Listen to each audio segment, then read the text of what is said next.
What is the structure of ecosystem. आता एखादी ecosystem घेतली त्याचं स्ट्रक्चर पाहिलं किंवा त्याचं इंटरॅक्शन जे पाहिलं आपण आत्ताच पाहिलं की कंपोनंट्स वगैरे आहेत, तर मग त्याचं इंटरॅक्शन कशा पद्धतीने होतं. For example once again starting with the abiotic factors. आता अबायोटिक फॅक्टर्समध्ये कोणकोणते म्हटलं आपण, फिजिकल म्हटलं, वेगवेगळे केमिकल फॅक्टर्स म्हटलं. मग त्या ठिकाणी वेगवेगळे जे गॅसेस आहेत, हायड्रोजन असेल, नायट्रोजन असेल, कार्बन डायऑक्साईड असेल, ते आहेत. त्याच पद्धतीने जे काही बाकीचे लिपिड्स असतील, कार्बोहायड्रेट्स असतील, हे जे काही अबायोटिक फॅक्टर्स आहेत, हे अबायोटिक फॅक्टर्स काय होत आहेत की ज्या बायोटिक फॅक्टर्सला या ठिकाणी फूड प्रोडक्शन करायचं आहे, तर food at the time of the food production they do the photosynthesis. At that time some heat or some energy is released. We know that in photosynthesis process there is energy release one, at some time some energy is released while some energy is transfer into the some other minerals. हे आपण या ठिकाणी we discuss here. The biotic factors we simply know the producers. Number of the plants are there. These producers are useful for the next biotic factors. These may be primary consumers, secondary consumers or the tertiary consumers. जे काही vegetarian आहे, जे काही vegetarian animals आहेत, ते काय करतात, Biotique फॅक्टर्सवरती dependent आहेत. इव्हन ह्युमन बिंग्स जरी आपण पाहिलं, मिक्स आहे, त्याचं मिक्स व्हेजिटेरियन आहे, मिक्स आहे, त्याचं जे फूड आहे तर कसं मिक्स आहे. तर मग असं जे फूड आहे मिक्स असल्यामुळे काय, it's a dependence on biotic factors. Biotic फॅक्टर्सवर ते डिपेंड आहे.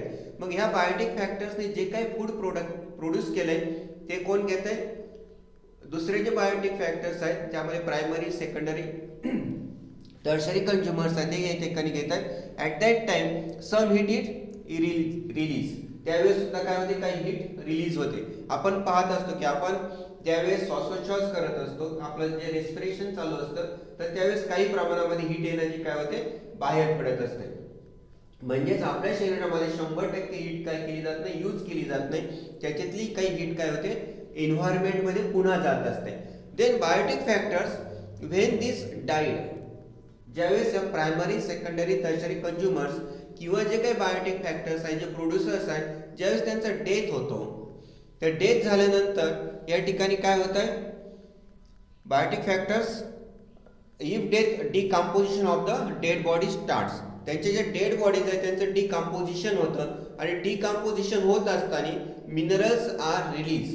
म्हणजे जे काही त्यांच्यामध्ये अबायोटिक फॅक्टर्स होते, नायट्रोजन असेल, कार्बन डायऑक्साईड असेल, ऑक्सिजन असेल, कार्बोहायड्रेट असेल, त्यांचं काय होतं या ठिकाणी डिकम्पोजिशन होतं आणि ते मिनरल्स काय होतात त्या ठिकाणी रिलीज व्हायला सुरुवात होते. कुणाच्या मदतीने, with the help of the microbes. We simply say about the decomposers. डिकम्पोजरच्या मदतीने त्याची काय होते, डिकम्पोजिशन होतं.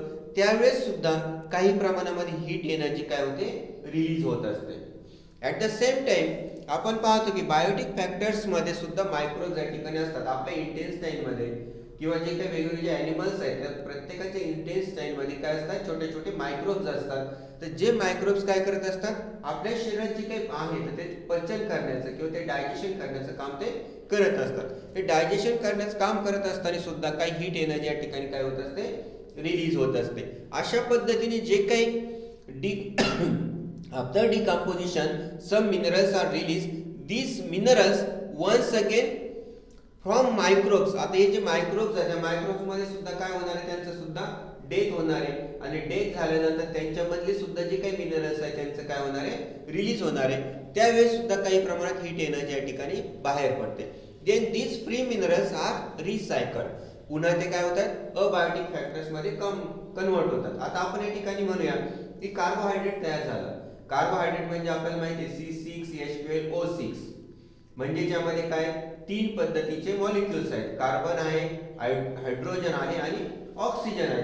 हे जे मॉलिक्युल्स आहेत ते मॉलिक्युल्स काय होतात, सेपरेट बनतात आणि सेपरेट बनल्यानंतर काय होत आहेत, ते पुन्हा एकदा ज्यावेळेस फोटोसिंथेसिस प्रोसेस होईल, ज्या बायोटिक फॅक्टर्स कडे ते जातील, त्यावेळेस पुन्हा त्यांचं काय होणार आहे, कार्बोहायड्रेट्स मध्ये रूपांतर होणार आहे. त्यावेळेस सुद्धा काय होणार आहे, हीट एनर्जी काही प्रमाणात रिलीज होणार आहे.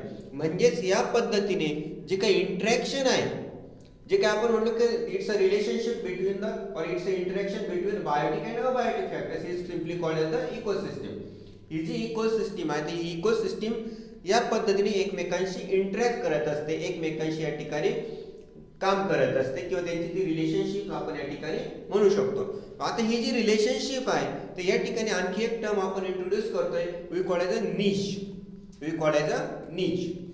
Its a niche is nothing but the position of any living organism in contrast to other living organism, and the role it is playing is called as a niche. What is the niche?